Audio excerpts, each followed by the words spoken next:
ሌላው ፈጣን ፋሽን የምንለው አለ።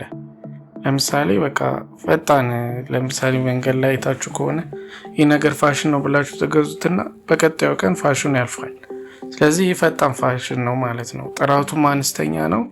በገበያ ላይ በቃ በፍጥነት የሚያቀርብ በከፍተኛ ፍጥነት በዝቅተኛ ዋጋ በማምረት ለገበያ የሚያቀርብ የንግድ ሞዴል ፈጣን ፋሽን ልንለው እንችላለን። ዓላማው ምንድነው? የሸማቾችን ፍላጎት በፍጥነት ማርካት ነው።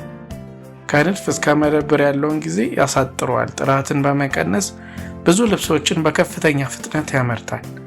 ይህም አሉታዊ ተጽዕኖ ሊኖረው ይችላል በአካባቢ ላይ።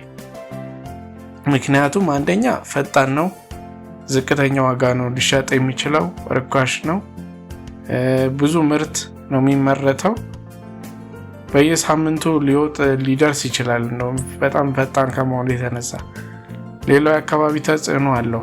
ከፍተኛ የሀብት ብክነት ሊያስከትል ይችላል። ብክለትም ያስከትል ይችላል። ይህ ፈጣን ፋሽን እንለዋለን። በአጭሩ ፈጣን ፋሽን በቅጽበት በማምረት ሸማቾች ርካሽ ልብሶች እንዲገዙና እንዲቀይሩ በማበረታታት ላይ የተመሰረተ ኢንዱስትሪ ነው ፈጣን ፋሽን ማለት ነው።